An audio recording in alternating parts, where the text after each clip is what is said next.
মজার থানকুনি পাতার ভর্তা। আসসালামু আলাইকুম, কেমন আছেন সবাই? আশা করি আল্লাহর রহমতে সবাই অনেক ভালো আছেন। আজকে আমি আপনাদের খুবই মজার একটা ভর্তার রেসিপি দেখাবো। এই যে এই পাতাটা কি পাতা চিনতে পারছেন আপনারা? দেখেন তো দেখি চিনতে পারেন কিনা।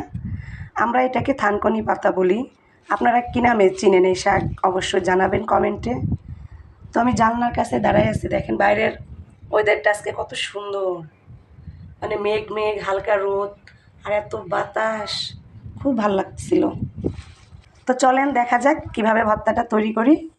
তো শাকগুলো ভালো করে ধুয়ে নিছি, এখন এগুলাকে আমি ব্লেন্ডারের ভিতরে দিয়ে দিচ্ছি ব্লেন্ড করার জন্য।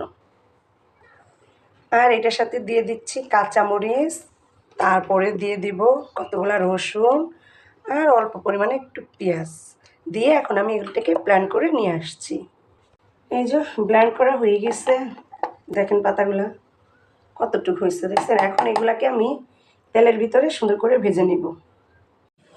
সরিষার তেলের ভিতরে পেঁয়াজগুলাকে একটু ভালো করে ভাজা ভাজা করে নিচ্ছি, নিয়ে এখন ঢেলে দিচ্ছি ব্লেন্ড করা সেই পাতা।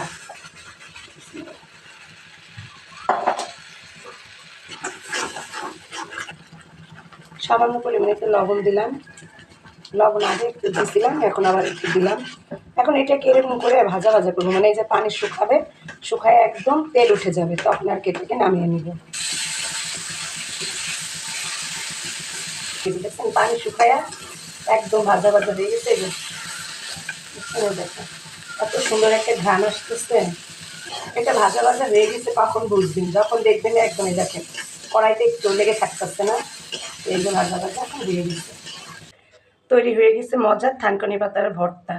এইভাবে করে ভর্তা বানিয়ে খেয়ে দেখবেন গরম গরম ভাতের সাথে, অনেক মজা অনেক মজা। অবশ্যই ট্রাই করবেন। আর আমার এই ভর্তা বানানোটা কেমন লাগলো সবাই জানাবেন। আল্লাহ হাফেজ।